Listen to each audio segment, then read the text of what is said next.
à travers l'enseignement que nous avons reçu tout à l'heure, nous continuons là où nous avons mis notre doigt, comme on le dit. Donc, nous allons continuer. Je ne sais pas si il y a des gens qui veulent avoir des éclaircissements par rapport à l'enseignement passé. S'il y en a, vous pouvez le dire avant que l'on continue. S'il y en a par rapport à l'enseignement de tout à l'heure.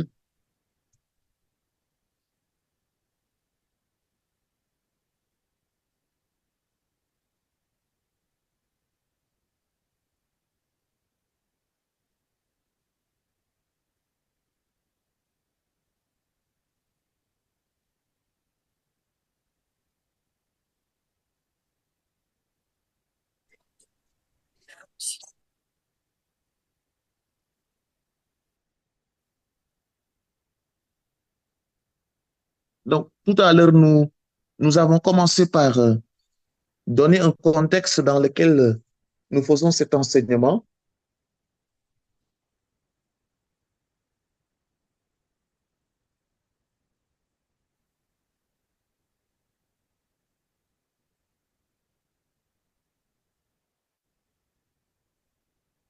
On avait dit que nous sommes dans deux pôles, le pôle de la grâce et le pôle de la nature, et que la citation de Thomas d'Aquin qui disait que la grâce ne fait pas disparaître la nature, mais l'achève, nous convainc que notre chemin de sainteté est un chemin qui allie la nature et la grâce. Donc, la grâce, c'est l'initiative divine. La nature, c'est le lieu où Dieu nous trouve. La nature, je l'ai dit tout à l'heure, il ne faut pas penser à l'environnement. Il ne faut pas penser à l'environnement. La nature, c'est nous, notre nature humaine. Notre nature en tant que des êtres qui sont sortis de Dieu. Et que la grâce nous touche là où nous sommes. Et qu'après cela, nous avons vu ce que le catéchisme a dit et que je vous renvoie au catéchisme, l'article 7, la troisième partie du catéchisme qui s'intitule ainsi La vie dans le Christ, la première section qui s'intitule ainsi La vocation de l'homme, la vie dans l'esprit. Donc le numéro 1699 dit La vie dans l'Esprit Saint accomplit la vocation de l'homme, chapitre 1. Elle est faite de charité divine et de solidarité humaine, chapitre 2. Elle est gracieusement ordonnée comme un salut, chapitre 3. Et que, à partir des numéros 1803 et 1145, nous avons l'article qui traite des vertus. Et qu'après cela, nous avons vu que les vertus, avant tout, les vertus, c'est un chemin de construction, construire notre personnalité. La vertu est un chemin de connaissance et de reconnaissance. La vertu est ce qui nous fait passer de la virtualité aux virtuosités. Nous avons vu que les virtualités, ce sont les potentialités qui sont en nous, les possibilités. Les virtuosités, c'est l'accomplissement des potentialités qui sont en nous. Et après ça, là, nous avons énuméré, nous avons défini la vertu, qui est une disposition. La vertu est une disposition habituelle à faire.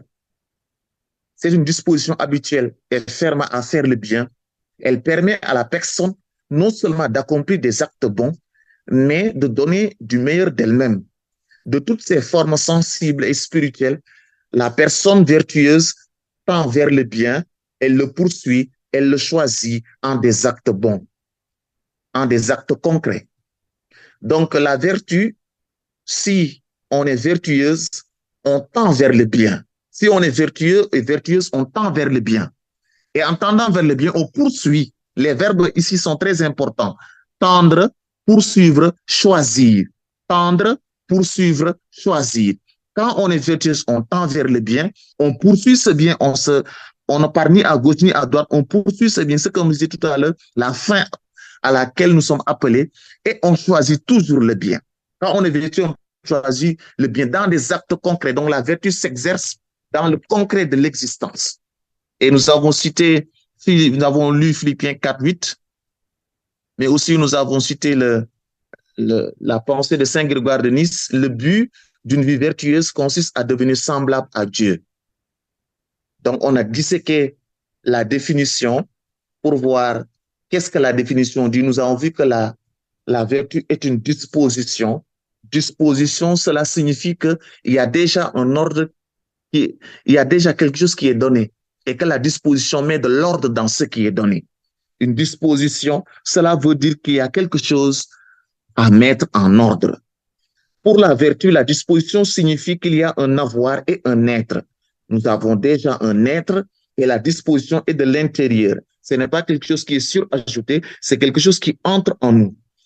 Et que si nous pouvons maîtriser, avoir la maîtrise de soi, comme nous y invite Paul en Galates 5, c'est parce que nous avons des pulsions à ordonner. Après cela, nous avons vu que la vertu est stable. La vertu est stable. La vertu s'ancre profondément. Elle n'est pas comme des qualités physiques. Quelqu'un qui n'est pas costaud peut être vertueux, même s'il n'est pas costaud. Les qualités physiques ne disent rien par rapport à la vertu de la personne. On peut être chétif et être vertueux, plus vertueux que quelqu'un qui est costaud. Donc, la vertu aussi s'acquiert par répétition. Et donc, nous avons vu 1 Corinthiens 9, 24, 27 par rapport à l'entraînement. Donc, la vertu, on s'entraîne pour le bien. Si on ne s'entraîne pas, on ne peut pas être vertueux. Donc, il faut s'entraîner. Il faut s'entraîner. Donc, aujourd'hui, tout de suite comme ça, nous allons continuer, nous allons voir les différents types de vertus. Les différents types de vertus. Les différents types de vertus. Je vais souligner simplement deux types de vertus, les différents deux types de vertus. Les vertus intellectuelles et les vertus morales. Les vertus intellectuelles et les vertus morales. Les vertus intellectuelles perfectionnent l'intelligence. Les vertus intellectuelles perfectionnent l'intelligence. Par exemple, à l'école, on a appris à compter et à lire. On a appris à compter et à lire. Si quelqu'un peut lire aujourd'hui, c'est parce que tu l'as appris. Si quelqu'un peut compter aujourd'hui, c'est parce que tu l'as appris. C'était une vertu de l'exercice intellectuel pour pouvoir compter et lire. Mais ce qui nous intéresse ici, je vais laisser les vertus intellectuelles. Ce qui m'intéresse ici, ce sont les vertus morales. Les vertus morales concernent nos mœurs. Qu'est-ce qu'une mœurs? C'est-à-dire nos modes de vie. Nos modes de vie. Nos modes de vie. Comment répondre à l'indicatif par l'impératif? J'avais évoqué ça tout à l'heure. L'indicatif nous est donné. L'indicatif, c'est le salut. Donc, l'indicatif est le salut. Mais comment, devant l'indicatif, nous pouvons entrer dans l'impératif? L'impératif, c'est ce que nous devons faire concrètement pour ne pas idéaliser notre relation avec Jésus. Il faut que notre relation avec Jésus soit concrète. Donc, nous avons l'indicatif, nous allons entrer dans l'impératif. L'impératif, c'est l'ordre que Dieu nous donne pour être saint comme lui. Et je le rappelle aussi, cet enseignement-là, c'est dans l'ordre de la sanctification. De la sanctification. Parce que ce sont les vertus qui construisent notre personnalité. Et si notre personnalité est construite, nous serons semblables à Dieu. Et quand nous sommes semblables à Dieu, c'est ce qu'on appelle la sainteté. La sainteté. La sainteté, ce n'est autre chose que ressembler à Dieu. Mais c'est un exercice aussi à faire dans ce que j'appelle l'impératif. L'impératif. Donc, dans notre vie, souvent nous sommes dirigés par le sensible et le volontaire. Le sensible et le volontaire. Donc, les vertus morales ont une force d'humanisation. Les vertus morales ont une force d'humanisation. Elles harmonisent nos affects. Nous avons tous des affects, mais les vertus morales ont une force d'harmonisation et d'humanisation des affects.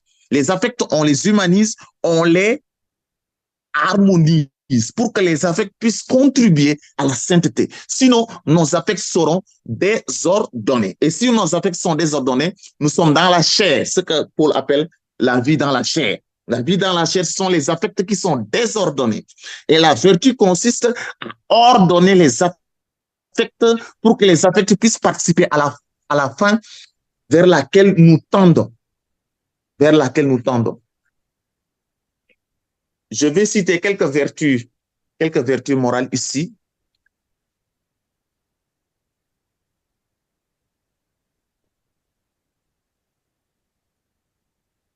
On l'a dit tout à l'heure, pour ceux qui viennent d'arriver, La vertu est une disposition que l'on acquiert par l'exercice qui implique un certain savoir-faire. Un exercice. Celui qui veut être vertueux, il faut entrer dans l'exercice de la vertu. Voilà. Parce que si on acquiert un exercice de la vertu, c'est comme une seconde nature en nous. La vertu nous donne la capacité et l'envie de poser certains actes et de trouver de la joie. Parce que si on pose des actes vertueux, on doit trouver ce qu'on appelle concrètement de la joie.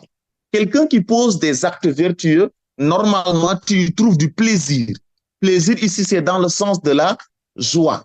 Parce que quand tu poses des actes vertueux, tu y trouves de la joie. Si tu poses des actes vertueux et tu ne trouves pas de la joie, c'est que tu n'es pas encore vertueux. Si tu es vertueux, tu dois trouver de la joie dans ce que tu poses comme acte. Dans ce que tu poses comme acte.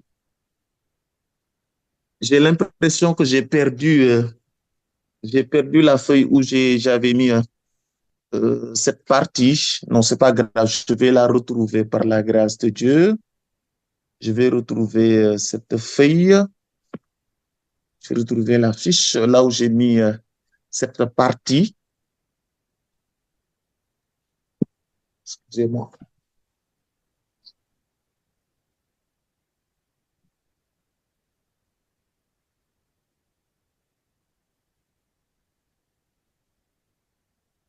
Voilà, je l'ai retrouvé.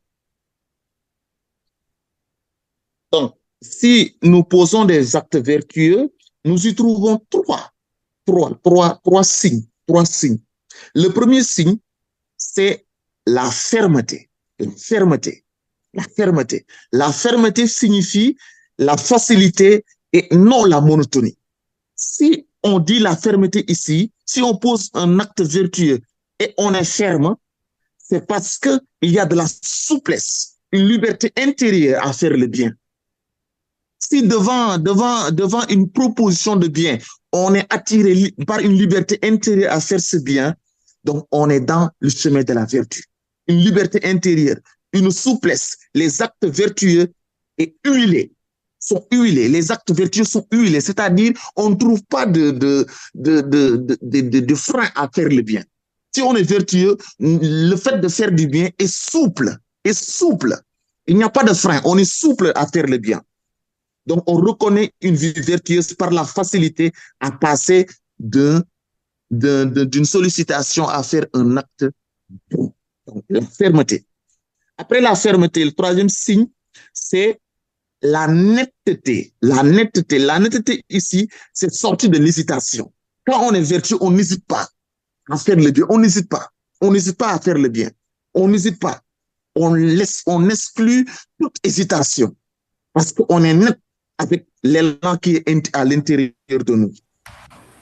Aussi, troisième signe, on le fait avec plaisir. Ce qu'on appelle la délectation, ce que je dis tout à l'heure, trouver du plaisir à faire le bien, à passer des actes bons, trouver du plaisir à faire du bien. Et quand on trouve du plaisir à faire le mal, ça devient un signe d'une pourriture intérieure. Quand on trouve, on trouve du plaisir à faire le mal, c'est un signe que intérieurement, il y a la pourriture. Intérieurement, il y a la pourriture. Si on trouve du plaisir à faire le mal, on trouve de la joie, on trouve de la joie à violenter l'autre, à faire du mal, c'est qu'intérieurement, il y a quelque chose qui ne marche pas. Et donc, on a besoin de chemin de guérison. On a besoin de chemin de libération. Parce que normalement, un être humain qui trouve de la joie à faire le bien, c'est un signe qu'intérieurement, il y a quelque chose qui est en train de se construire chez toi, quelque chose de bon. Mais si tu trouves de la joie à faire le mal, tu trouves de la joie quand quelqu'un souffre, tu trouves de la joie quand quelqu'un est dans la souffrance, c'est un signe que ton intérieur a un problème. Ton intérieur a un problème.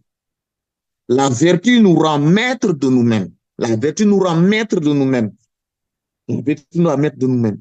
Et Paul qui dit en Romains 12, 8, en Romains 12, le chapitre 12, le verset 8, quelqu'un peut proclamer ça, Romains 12, 8. Romains 12, 8.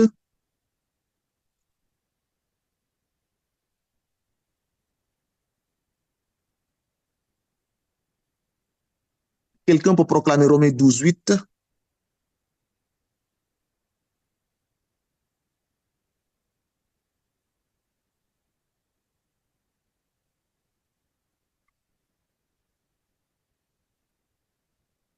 Si quelqu'un l'a, tu peux le proclamer, il ne faut pas hésiter. Si quelqu'un a le don d'encourager, qu'il encourage. Celui qui donne doit donner sans compter. Celui qui dirige la communauté doit le faire avec ardeur. Celui qui aide les pauvres doit le faire avec joie. Parole du Seigneur. Nous rendons grâce à Dieu. Une autre proclamation, Romains 12, 8. Et celui qui exhorte à l'exhortation, que celui qui donne le fasse avec libératrice, que celui qui préside le fasse avec zèle, que celui qui pratique la miséricorde le fasse avec joie. Justement, que celui qui pratique, qui exerce la miséricorde, le fasse avec joie. Justement, la miséricorde, c'est le reflet d'un cœur vertueux, le reflet d'un cœur vertueux. Et donc, normalement, si tu exerces la miséricorde, tu vas le faire avec joie. Normalement, tu vas le faire avec joie. Normalement, tu dois le faire avec joie. Parce que la miséricorde, la vertu nous rend maîtres de nous-mêmes et la vertu met de la joie dans notre cœur. Quand nous exerçons la miséricorde, c'est parce qu'il y a notre cœur est huilé, notre cœur est rempli de la vertu du Seigneur. Et justement, quand nous faisons la miséricorde et nous rayonnons de joie, c'est parce que nous sommes mis sur un chemin d'éducation, sur un chemin d'éducation. Parce que l'éducation nous libère de la prison des passions. L'éducation nous libère de la prison des passions. Et nous allons voir ça demain, comment guérir des blessures de l'âme, les péchés capitaux, comment guérir des blessures de l'âme. On ne guérit pas des blessures de l'âme en allant tout le temps à des prières de libération. Non, non, non. On guérit des blessures de l'âme en allant une discipline de vie. Une discipline de vie. Si on a une discipline de vie, nous serons guéris des blessures de l'âme. On a une discipline de vie. C'est qu'on dit une discipline de vie. Il faut cesser d'aller dans chaque prière de libération. Il faut commencer à avoir une discipline de vie. Si tu n'as pas une discipline de vie, le prêtre va t'imposer des mains là partout là. Rien ne changera. Il n'y a pas de discipline de vie. Discipline de vie. C'est pas les. En fait, il faut sortir de ce truc-là. Ce n'est pas la quantité de la prière qui aura une discipline. Non, la discipline de vie, c'est ça, une discipline de vie, il faut l'acquérir pour avoir la guérison des blessures de l'âme. C'est une discipline, une éducation. Sinon, on prend le Seigneur comme un objet fétiche.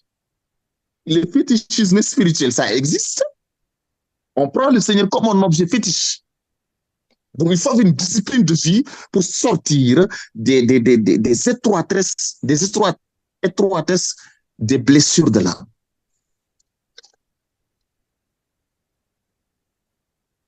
Et la différence est essentielle. La différence ici est essentielle par rapport aux trois signes d'une vie vertueuse, parce que la différence est essentielle entre vice et vertu.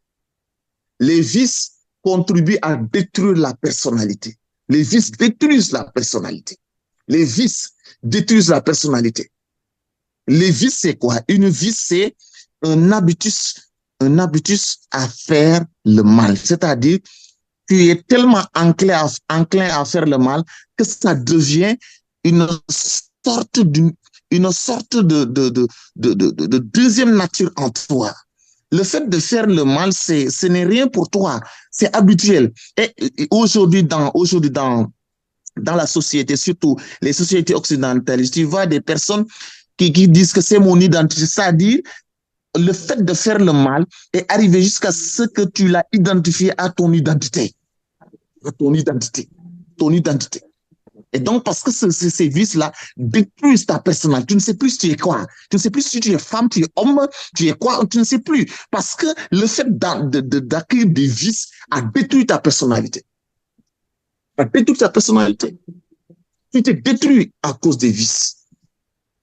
Donc, les vices détruisent notre personnalité. Les vertus construisent notre personnalité. Les vices sont des mauvaises habitudes comparables à des ornières qui nous bloquent. Les vices nous bloquent. Ce sont des mauvais penchants qui s'opposent aux bonnes habitudes que nous appelons vertus. Vertus.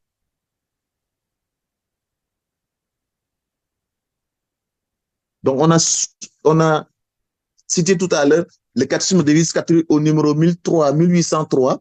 Nous citons le catéchisme au numéro 1804. La décision de choisir le bien et de le faire ne s'impose plus à moi à chaque fois. La vertu me dispose à accomplir le bien par habitude.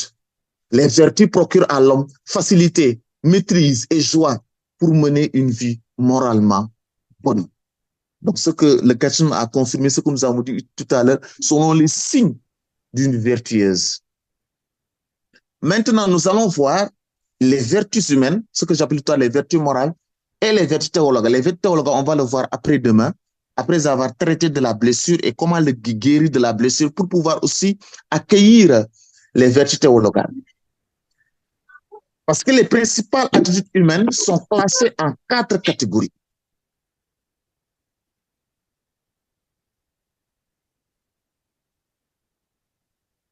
En 4 catégories. Il y a les catégories naturelles, on l'a dit tout à l'heure, et les catégories surnaturelles. 4 sont humainement acquis, on peut l'acquérir humainement, et les 3 autres sont uniquement accordés par Dieu. Ce que nous allons voir après-demain. 3, c'est-à-dire la foi, l'espérance et la charité, sont accordés par Dieu. Dieu lui-même qui accorde ça. Mais les autres 4, on peut l'acquérir humainement. C'est ce qu'on appelle les vertus cardinales. Donc, les vertus cardinales ne sont pas les vertus du cardinal Sarah ou bien du cardinal Sarah. Non, non, ce n'est pas les vertus du cardinal. Cardinal ici signifie charnière. C'est-à-dire, ce sont des vertus charnières. Pas cardinal dans le sens de le cardinal Sarah ou bien le cardinal Sarah, non. Vertu cardinale ici dans le sens des vertus charnières. Les vertus charnières. La bonté est donnée aux hommes dans la mesure où, en tant que créature, ils participent à la bonté de Dieu. Nous participons tous, de par la création, à la bonté de Dieu. Nous participons tous, de par la création, à la bonté de Dieu. Nous participons à la bonté, c'est-à-dire Dieu qui nous a créés, il a mis en nous sa bonté. Nous participons à la bonté de Dieu. Nous participons à la bonté de Dieu. Chaque personne humaine participe à la bonté de Dieu. Parce que nous sommes ses créatures. Nous sommes ses créatures. Et pour nous, être bon est une disposition qui s'acquiert et qui se cultive dans la durée et la fermeté. C'est ce que nous appelons vertus. Et donc, les vertus sont des aptitudes, des facultés, des capacités. Tout ça, on a vu ça.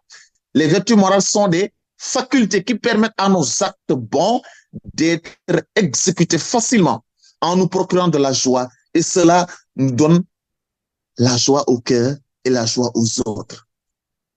Les vertus morales, ce sont des choses que l'on acquiert par habitude et cela procure de la joie pour nous-mêmes et pour les autres. Et pour les autres. Pour les autres. L'habitus est obtenu par la pratique du bien. L'habitus obtenu par la pratique du bien. Si on pratique le bien, on aura l'habitude de pratiquer le bien. Mais si on pratique le mal, on aura l'habitude de pratiquer le mal. Ça, c'est clair. Ça, c'est clair. Parce que les habitudes qui nous fait procurer du bien, nous donnent la souplesse. Ils nous donnent de nous adapter aux situations que nous rencontrons dans notre vie. Ils nous donnent de la liberté. Ils nous donnent de la satisfaction dans le sens de notre profonde aspiration. Nous aspirons à notre fin, nous l'avons vu tout à l'heure. Et donc, ces vertus nous permettent d'avoir cette profonde aspiration à la fin vers laquelle nous tendons. Donc, ces vertus morales nous permettent de tendre vers la perfection, mais aussi vers une autonomie. Une autonomie. Autonomie, c'est une liberté. Une autonomie. Autonomie dans le sens où nous dépendons de Dieu, mais nous aurons une autonomie aussi dans notre vie personnelle. Dans notre vie personnelle. Parmi les vertus morales, je prends la première vertu qui est la vertu de la prudence. Qu'est-ce que la prudence? Je vais vous donner la parole. Chaque vertu, quelqu'un va dire ce qu'il pense de la prudence comme définition. C'est-à-dire, on va échanger par rapport à ça, saison 4, pour savoir comment vous concevez ces vertus. Donc, qu'est-ce que la prudence? Quelqu'un qui veut se lancer, tu ouvres ton micro, tu dis ce que tu penses.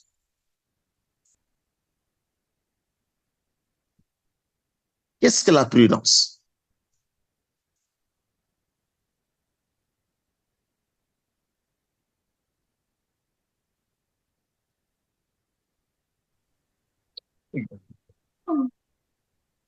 Vas-y.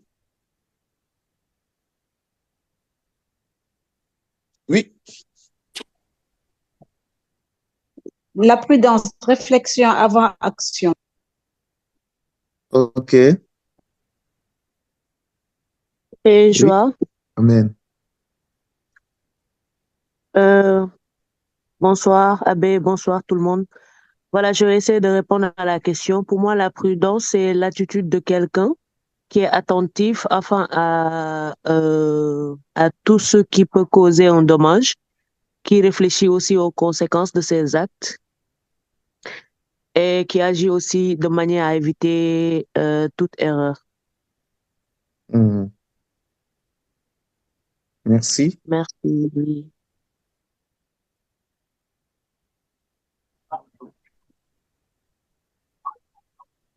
Bonsoir. Oui, bonsoir. C'est Romuald. Oui. Romuald, oui. Oui, la prudence, pour moi, c'est de réagir en disposant la raison pratique de discerner en toutes circonstances ce qu'on veut poser comme acte et aussi à bien choisir les différents moyens qu'on peut utiliser pour pouvoir agir ou bien pour pouvoir dire quelque chose. OK. Oui, Bonsoir. bonsoir. Et moi, je dirais c'est discernement avant action. OK. Discernement avant action, oui. Merci. Allez-y, Emeline. Vas-y, Emeline.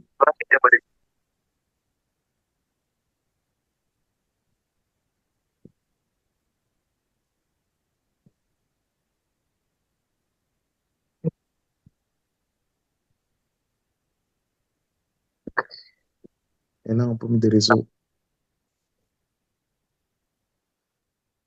Donc, dans tout ce que vous avez dit, il y a des choses qui se recoupent parce que la prudence, la prudence est la vertu, la raison pratique.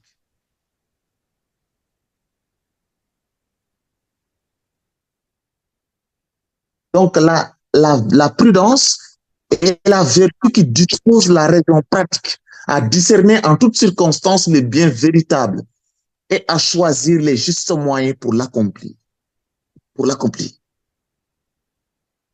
Donc, la prudence est une vertu qui dispose à la raison pratique. La raison pratique à discerner en toutes circonstances le bien véritable. Discerner en toutes circonstances le bien véritable. C'est la prudence, une disposition, la raison pratique. Quand vous entendez parler de la raison pratique, c'est dans le concret de la vie. Dans le concret de la vie. Qu'est-ce qu'il faut faire? Qu'est-ce qu'il faut faire? La prudence est la faculté de discerner avec justice la réalité et choisir la décision et l'action qui conviennent. Ça aussi, c'est, vous pouvez regarder le catéchisme de l'Église catholique au numéro 1806 aussi. 1806. Après la prudence, il y a la justice. La justice. La justice est l'attitude fondamentale qui caractérise la vie communautaire des hommes entre eux. La justice consiste à donner à autrui ce qui lui est dû. Donner à autrui ce qui lui est dû. Donner à autrui ce qui lui est dû. La plus courte définition de la justice est à chacun son dû. La forme la plus élémentaire de la justice est entre les individus. Il y a une forme plus élémentaire. Avant d'arriver à la justice que nous réclamons pour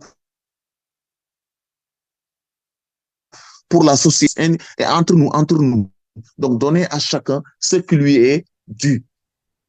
C'est la justice commutative avec les obligations et les charges. La deuxième forme de justice concerne le comportement juste de la communauté. Il y a quelqu'un qui a mis le PDF, le catéchisme de l'Église catholique en PDF. Vous pouvez le télécharger. La deuxième forme de justice concerne le comportement juste de la communauté envers l'individu. C'est la justice distributive. Commutative, juste distributive. La justice commutative, c'est entre les individus, obligation entre les individus. La justice distributive, c'est la société ou bien la communauté envers l'individu. Vers l'individu. La troisième forme de justice est celle qui concerne le devoir de l'individu envers la communauté et l'ensemble. C'est la justice légale. Légale. Seule la vue d'ensemble de ces trois formes peut donner une idée complète de la justice. Souvent, nous brisons la justice pour simplement un seul côté. Ce que la société me doit, il doit me le donner. Ce que l'autre me doit, il doit me le donner. Mais jamais on retourne la chose par rapport à ce que nous devons donner à la société et à la communauté. Après la justice, il y a la force. La force. La force ici, ce n'est pas une force musculaire. Non. Ce n'est pas une force musculaire ici. Ce n'est pas une force musculaire. La force ici n'est pas une force musculaire. La force ici est la poursuite du bien en dépit de tous les obstacles. La poursuite du bien dépend de tous les obstacles. Il y a peine, il y a vicissitude, il y a risque de persécution. Donc ça aussi, si vous regardez le catéchisme 1808 aussi de l'Église catholique, il y a ces références là-bas. La force est la vertu morale qui assure dans les difficultés la fermeté et la constance dans la poursuite du bien. Fermeté et constance. Fermeté et constance. Quand on est dans la force et ou bien dans le courage, on est ferme, on est constant. On est ferme, on est constant. La force permet la mise en œuvre des décisions prises par la volonté. Décisions prises par la volonté. Le martyr est l'exemple du triomphe de la vertu de force qui dispose à préférer sacrifier sa vie plutôt que renier l'amour de Dieu et du Christ. C'est ça, vous le trouvez aussi dans le catéchisme de l'Église catholique. Le martyr, c'était quoi? C'est la force d'âme des chrétiens, mais c'est le Saint-Esprit qui a élevé cette force humaine. Le Saint-Esprit qui a élevé, parce que le martyr, c'est une grâce. Tu ne vas pas aller te donner la mort comme ça. Les martyrs que nous célébrons dans l'Église, c'était des gens qui avaient la force que donne le Saint-Esprit. La force que donne le Saint-Esprit. Le Seigneur n'a pas nié cette force naturelle, mais a boosté cette force naturelle pour que cette force puisse être une contestation de toute forme de violence. Et jusqu'au martyr, ils n'ont pas renié le Christ. C'est ça, le martyr. Après la force, il y a la vertu de tempérance. Tempérance. Quand on dit quelqu'un, il faut tempérer ton cœur, ça signifie qu'il faut prendre le temps de recul et de ne pas agir tout de suite. La tempérance permet de conduire avec mesure et modération. Modération. La tempérance est la modération. La tempérance dans le manger, dans le boire, dans le réseau social, la tempérance aussi devant l'attaque de l'autre. La tempérance, c'est la modération. La modération. La tempérance oriente vers Dieu notre usage de tous les biens créés. Donc, quand on est tempéré, on oriente nos biens vers Dieu. Sinon, on s'écrase dans les biens. Et quand on s'écrase dans les biens, on tombe dans ce péché capital qu'on appelle la gourmandise. La gourmandise. La gourmandise n'est pas simplement dans le manger et le boire. La gourmandise aussi, c'est dans l'acquisition des biens. Aussi, il y a une certaine gourmandise dans ce sens. Et même, il y a une gourmandise spirituelle. La gourmandise spirituelle, c'est les gens qui migrent de groupe de prière en groupe de prière, qui migrent de groupe de prière en groupe de prière. Donc, tu es gourmand. Tu es gourmand parce que tu cherches des nouveautés partout. C'est la gourmandise spirituelle. Et la gourmandise spirituelle, si tu deviens un pion du malin, la gourmandise spirituelle. Gourmandise. La gourmandise correspond au maintien dans un juste milieu des multiples attirances qui travaillent l'être humain. Donc, il y a beaucoup d'attirances qui sont en nous, il y a beaucoup de mouvements. Donc, la tempérance nous permet de canaliser ces mouvements pour que ces mouvements puissent être ordonnés. C'est toujours la vertu. Pour que ces mouvements ne partent pas de gauche à droite, ils vont nous balloter de gauche à droite et on sera fissuré intérieurement. La tempérance nous permet de ne pas être fissuré intérieurement et d'être équilibré. Et il se préoccupe de réguler les passions de l'appétit. Les passions de l'appétit ici. Les passions de l'appétit ici, quand vous entendez parler de passion de l'appétit, les passions sont des passions de la chair, les passions de la chair, les passions qui se lèvent dans notre cœur. Donc la tempérance nous permet de modérer et de réguler ces passions qui se lèvent pour ne pas vivre comme un animal. Comme un animal. Et les appétits du concupiscible visent à donner une liberté authentique dans les émotions. Dans les émotions. Ça aussi, si vous allez dans le catéchisme de l'Église catholique, vous allez le trouver dans la partie consacrée aux vertus humaines. Après ça, nous allons voir les vertus théologales, mais pas aujourd'hui, après-demain. Nous allons maintenant traiter de la prière devant les vertus humaines. Comment nous devons, dans la prière, discerner toutes ces vertus humaines, ce que j'appelle tout à l'heure les vertus morales, parce qu'on a laissé de côté les vertus intellectuelles. Les vertus morales, comment nous pouvons les intégrer dans un chemin de prière pour que ces vertus morales puissent être des vertus qui construisent notre personnalité. D'abord, la prière, c'est un lieu, c'est un milieu, un lieu. La prière, c'est un lieu où nous accueillons d'abord d'une manière passive la grâce, d'une manière passive. Qu'est-ce que la passivité? La passivité, c'est ce qui ne dépend pas de nous. La passivité, c'est ce qui ne dépend pas de nous. Par exemple, quand il fait froid, quand il fait chaud, on est en quelque sorte passif parce que nous recevons la chaleur et la fraîcheur on ne peut pas ne pas recevoir ça. Là, pourquoi on se couvre? C'est-à-dire, il y a une passivité que l'on ressent. Donc, on reçoit la chaleur, la fraîcheur d'une manière passive d'abord. D'une manière passive. Et quand on reçoit la chaleur et la fraîcheur d'une manière passive, on se couvre, on se protège. Ou bien on cherche des habits qui sont légers par rapport à la chaleur. Et donc, dans ce sens, on entre dans une phase active. La phase active, c'est la réponse. La réponse à la phase passive. Et donc, dans la prière, il y a d'abord la passivité, on accueille la grâce. Il y a d'abord la passivité, on accueille la grâce. Parce que quand nous prions, nous devons d'abord accueillir la grâce. Cela ne dépend pas de nous. Voilà pourquoi dans la prière, quand nous sommes dans un lieu de prière, par exemple, devant le Saint-Sacrement, ce n'est pas parce que quand tu vas parler que Jésus sera présent, il est présent. Ça ne dépend pas de toi. Ça ne dépend pas, c'est pas la peine de te suivre. Devant le Saint-Sacrement, Jésus est déjà là. Cette présence est une présence objective, ça ne dépend pas de toi. Pourquoi tu veux faire savoir, tu veux nous faire savoir que tu veux que Jésus, non. Au fait, devant le Saint-Sacrement, il faut être tranquille. Les gens qui ne veulent pas être tranquilles devant le Saint-Sacrement, là, c'est quoi? Il faut être tranquille.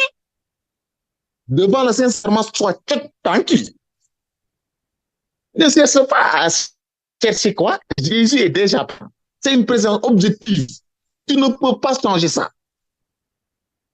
Tu ne peux pas changer ça. Il est déjà présent.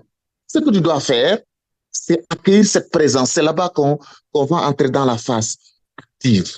Donc, la prière d'abord, c'est la phase passive, accueillir Dieu. De même que quand tu fais l'horizon, il faut d'abord entrer dans cette intimité, c'est-à-dire accueillir Dieu d'abord. Dieu est déjà là. Dieu n'est pas, excuse-moi, Dieu n'est pas ton grand-père, Dieu n'est pas ton enfant de cœur, Dieu n'est pas ton fils, n'est pas ta fille. Dieu est Dieu. Donc, il est déjà là présent. Il est déjà là présent. Et donc, l'adoration signifie que tu es conscient qu'il y a une présence. Ce lieu est saturé de la présence de Dieu. La saturation du lieu ne dépend pas de tes ressentis. Même si tu ne ressens rien, Dieu a saturé le lieu. Même si tu ne ressens rien, Dieu a saturé le lieu par sa présence. Dans une église, par exemple, Dieu a saturé le lieu. C'est pas la peine de crier je prends autorité sur l'église. Sur l'église. Tu as saturé, tu prends autorité sur l'église. Où? Dieu a saturé le lieu. Il y a le tabernacle. Dieu a saturé le lieu. Tu vas prendre autorité sur l'église. Dieu a saturé le lieu. Quoi? Il est présent. Donc la prière ici, c'est entrer dans cette présence. Et comment entrer dans cette présence? C'est ça le combat. Pour entrer dans la présence de Dieu, il y a beaucoup qui regardent nord, sud, avant, en arrière pour entrer dans la présence de Dieu. Ou bien ils veulent entrer dans la présence de Dieu par leur propre force. Ils se ferment les yeux. Être spirituel, ça ne signifie pas qu'on ferme les yeux, non. C'est pas parce que tu fermes les yeux que tu es spirituel, non, zéro, c'est pas ça. C'est pas parce que tu fermes les yeux que tu es spirituel, non. Les gens qui sont charnels, là, ferment les yeux, là, ils sont charnels. Fermer les yeux, ça ne veut rien dire. Fermer les yeux, ça ne veut rien dire. Fermer les yeux, ça ne veut rien dire. C'est pas parce que tu fermes les yeux que tu vois plus Dieu. Non. Non. On ferme les yeux, oui, c'est une attitude. Mais ça ne signifie pas, ça ne signifie rien. Donc on peut chercher la présence de Dieu sans fermer les yeux. On reste là, on adore la présence de Dieu.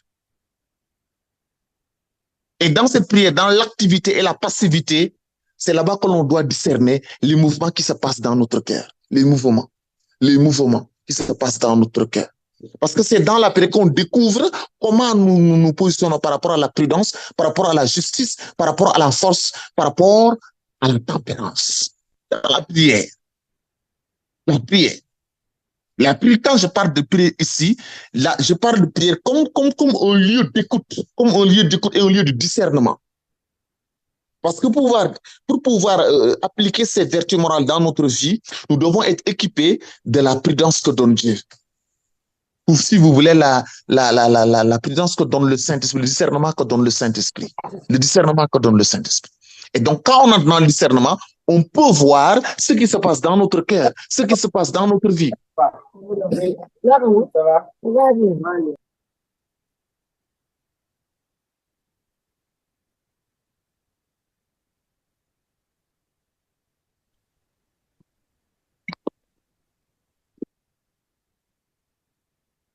Les gens qui sont à l'organisation, il faut fermer les micros. Les gens saluent là, ils croient qu'ils sont chez eux. Normal, ils ouvrent le micro, ils saluent.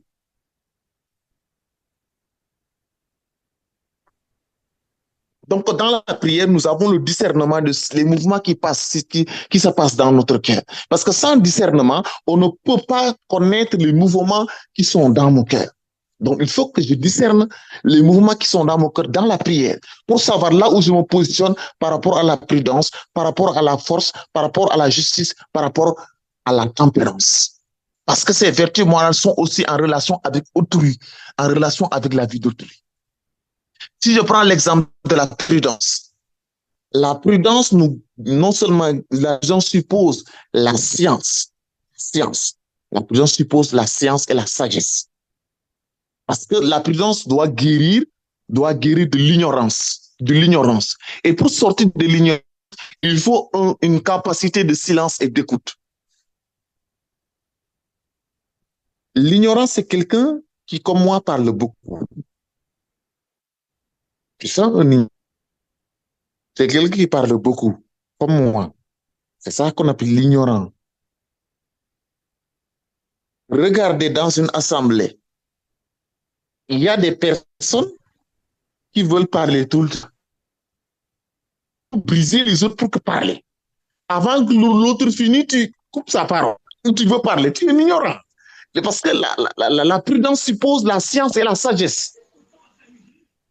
Parce que quand on est prudent, on prend le temps de discerner ce qui est bon pour le moment. Ce qui est bon pour le moment. Et justement, c'est dans la prière qu'on doit acquérir la vertu du silence. La silence, ce n'est pas absence de parole. Le silence, ce n'est pas absence de parole. Autant pour moi, le silence aussi, c'est accueil. C'est accueil de ce que Dieu est en train de faire, même si on ne comprend rien de ce qui se passe. C'est l'accueil. Donc, la prudence suppose le silence. Et dans cette prudence, il faut la sagesse et la science. Après cela, si je prends l'exemple de la justice, c'est en rapport aussi avec autrui. Les trois formes de justice, la justice commutative, la justice distributive et la justice légale. Donc, c'est en relation avec nous, de la société à nous, de nous à la société, de l'individu, de nos frères à nous, de nous à notre frère. Donc, dans cette situation de justice, il faut amener tout cela dans la prière pour discerner là où je me positionne par rapport aux autres et aux frères. Je me positionne où par rapport à la justice. Après cela, il y a la force et le courage. Dans la prière, nous discernons là où se trouvent nos forces et là où se trouvent nos faiblesses. Et je vous appelle à fuir les lieux, où on vous dit simplement que vous êtes fort. Ce sont des lieux dangereux. Ce sont des lieux dangereux. Les lieux où on vous dit que vous êtes fort, vous n'avez rien à craindre parce que vous êtes fort, ce sont des lieux dangereux. Vous êtes fort, oui. Ça, c'est une parole positive. On aime ces paroles positives. Mais il y a un déséquilibre. Et quand tu découvres que tu n'es pas assez fort, tu recules. C'est parce que c'est un lieu toxique. C'est un lieu toxique. Attention à ces lieux-là. Il faut allier ces deux. Nous sommes forts, mais aussi la vertu de force et de courage suppose que nous ne sommes pas Dieu. Nous ne sommes pas toujours à la hauteur. Et c'est dans la prière que nous devons découvrir ça. Si nous découvrons ça, le Saint-Esprit nous touche. Après ça, la tempérance. C'est dans la prière que nous devons discerner les choses qui sortent de notre chair et qui veulent nous détruire notre personnalité. C'est dans la prière que l'on doit les découvrir. Et puisque nous sommes faibles, c'est parce que nous sommes blessés. Et blessés, nous avons besoin de guérison. Et dans la prière, si nous laissons Dieu nous toucher, Dieu nous guérit de toutes ces mauvaises dispositions qui nous empêchent d'entrer véritablement dans une sainteté de vie. C'est là la conclusion de l'enseignement d'aujourd'hui. Demain, nous allons voir la blessure, les moyens pour guérir la blessure. Et après, demain, nous allons voir les vertus théologales et comment le Saint-Esprit, à travers les vertus théologales, nous ouvre aussi aux cadeaux qu'il nous donne, c'est-à-dire les charismes pour une vie de sainteté aussi qui manifeste le royaume de Dieu partout où nous allons. C'est ça.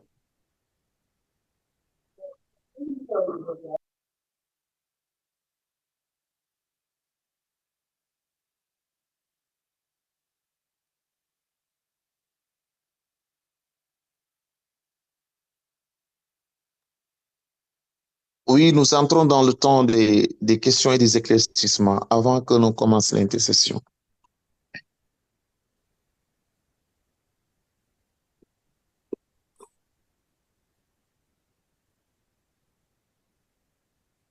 Bonsoir, Padre. Bonsoir.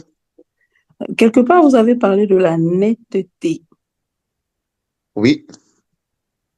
Vous avez dit la netteté, c'est quand on n'hésite pas à faire du bien, c'est ça?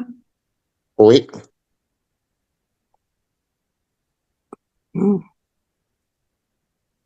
Okay. Oui, la netteté, c'est quand il y a le mouvement intérieur à faire le bien, on le fait d'une manière nette, donc sans hésitation. D'accord. Oui. D'accord. Merci, Padre. Oui.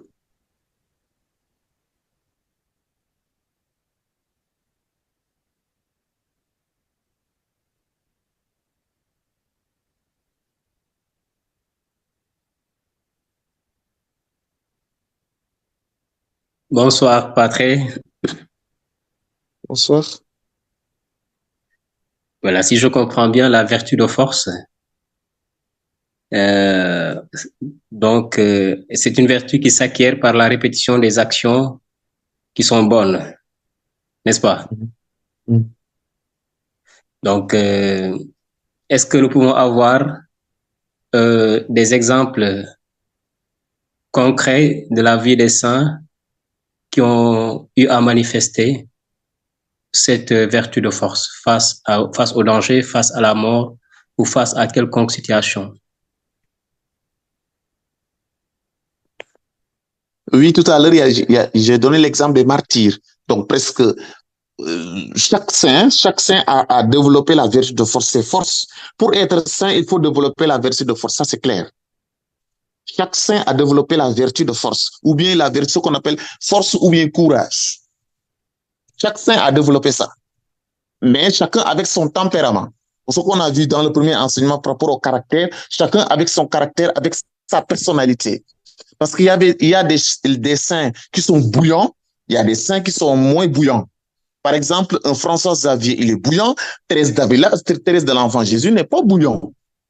Bouillant dans le sens de ça dépend. Mais chacun a une force intérieure. Et cette force intérieure est élevée par l'Esprit de Dieu. Parce que chaque saint a développé une intimité particulière avec Dieu, avec la Trinité et donc avec le Saint-Esprit. Avec le Saint-Esprit. Et dans chaque saint, forcément, tu vas développer la vertu de force.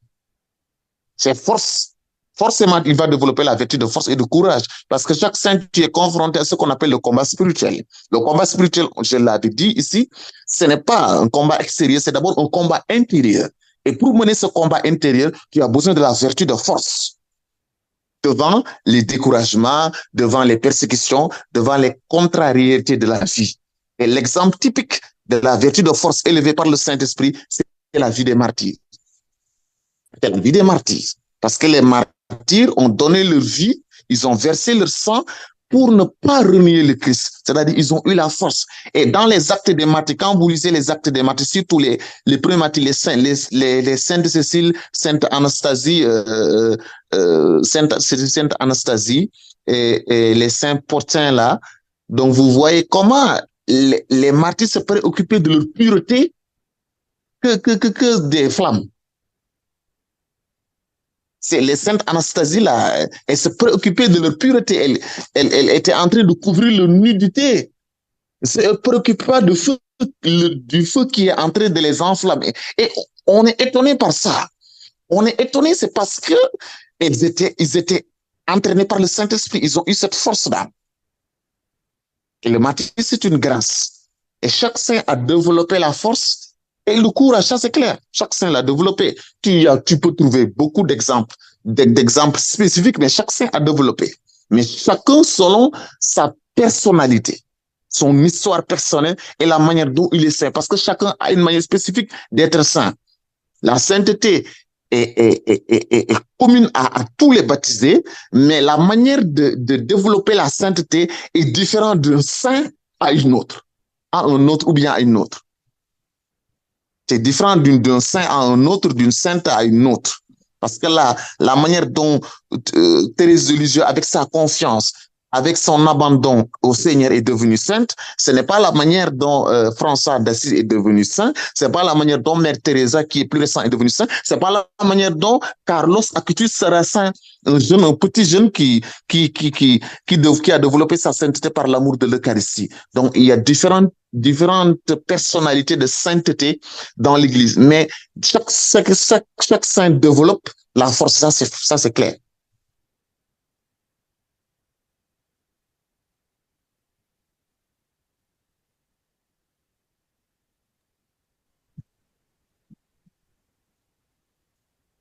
Ok, d'accord. Merci. Merci.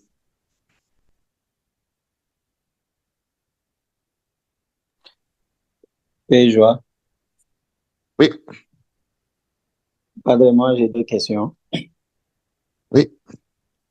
Voilà. En fait, la première, c'est de savoir quelle est la relation qui existe entre les dons de l'esprit et les vertus en nous.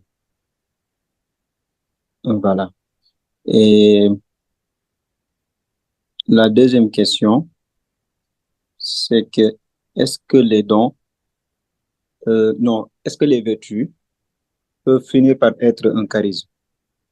Pourquoi? Parce qu'un jour, j'ai entendu un prêtre dire, plus je travaille sur la vertu, plus, bon, plus je travaille sur la vertu de la foi, par exemple, plus j'ai le charisme de la foi. Plus je travaille sur la vertu de l'espérance, plus j'ai le charisme de l'espérance. Voilà, c'était une formation donc sur l'Église, communion et union. Donc, il avait dit ça, je l'avais noté quelque part. C'est quand vous parliez tout à l'heure, ça m'est venu à l'esprit. Et voilà. Donc, c'était les deux questions. Déjà, je commence par la dernière question. Les vertus de foi sont des vertus théologales. On est en train de parler de vertus humaines. Donc, ça sera après-demain. Donc, ça sont les vertus théologales. D'accord. Oui, parce que les vertus théologales, je l'ai dit, je l'ai énuméré tout à l'heure. Donc, ils ont origine en Dieu, s'origine en Dieu, c'est-à-dire la grâce. C'est le surnaturel qui vient en nous. Les vertus théologales, c'est le surnaturel qui vient en nous. Donc, puisque c'est le surnaturel qui vient en nous, il y a une certaine communion entre le charisme de foi et les vertus théologales. Mais on va voir que le charisme de foi, ce n'est pas la foi. La foi comme vertu théologale. Donc, le charisme de foi, c'est autre chose que la vertu de foi. Donc, c'est autre chose. Bon, je ne sais pas dans quel cadre il a dit, si tu développes pas plus, je ne sais pas. Bon. Non, je ne sais pas dans quel contexte il a dit, mais bon, je vais chercher avant samedi pour savoir est-ce que ça c'est possible ou bien pas.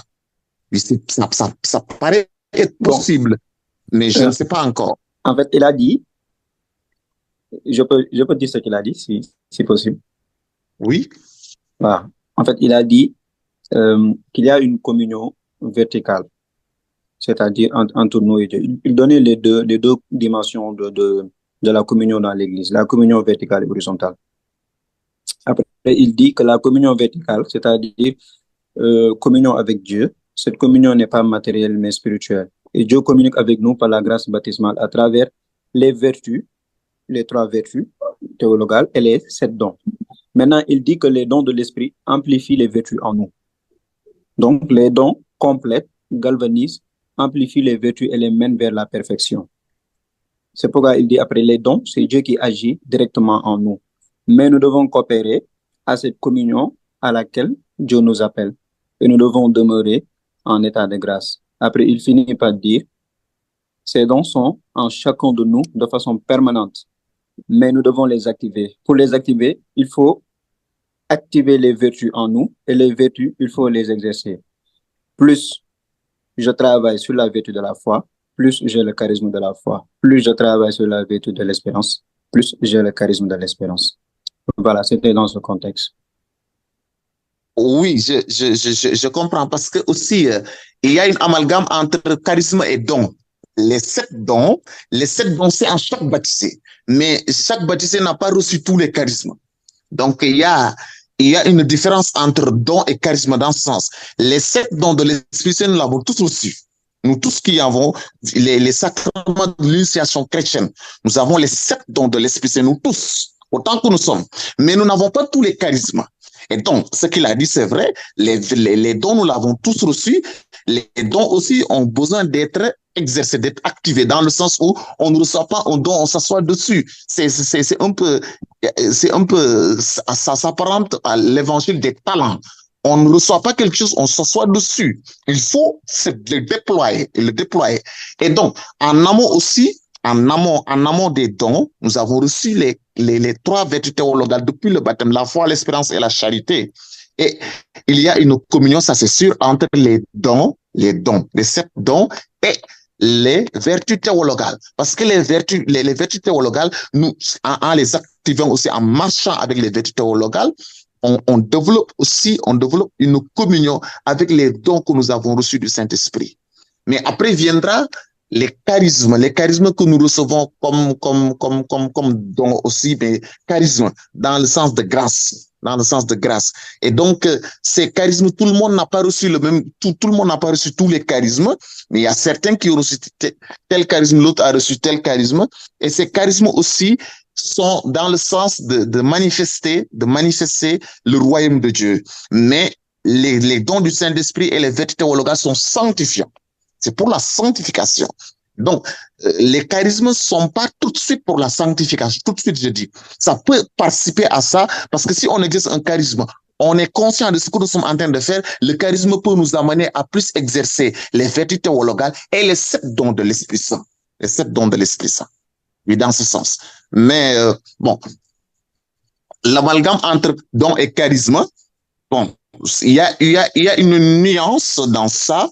Donc, je me réfère au cardinal Cantal Messant dans le livre Viens Esprit Saint, il développe cette nuance entre don et charisme et comment se déploie aussi une certaine différence entre ceux qui exercent des charismes sans pour autant vivre les dons du Saint-Esprit et les vertus théologales, et ceux qui exercent les charismes, il en profite pour approfondir les 3 vertus théologales et les dons du Saint-Esprit.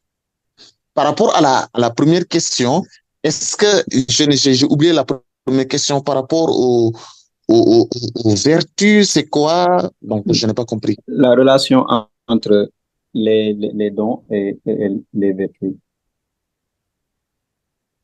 Les vertus humaines de que nous parlons aujourd'hui, on peut l'acquérir même en n'étant pas baptisé. On peut l'acquérir parce que ce sont des vertus humaines. Et donc, nous sommes créatures, nous participons à la bonté de Dieu. On peut l'avoir. Les gens qui n'ont pas baptisé, sont pas baptisés, peuvent être prudents, justes, peuvent être tempérants. Mais pour nous chrétiens, ces vertus humaines sont élevées par la grâce, pour être perfectionnées. Et donc, dans ce chemin de perfectionnement, les vertus humaines peuvent rencontrer aussi les dons de l'Esprit Saint, peuvent rencontrer les dons de l'Esprit Saint, parce que parmi les dons, il y a science, il y a force, il y a sagesse, il y a intelligence, et donc il y aura recoupement si nous laissons la grâce élever les vertus vers la sainteté.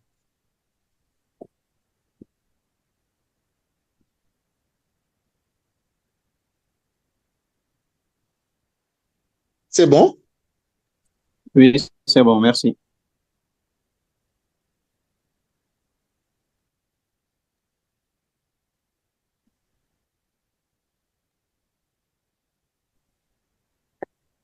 Donc, c'est bon. Donc, s'il n'y a pas d'autres interventions, nous allons prier.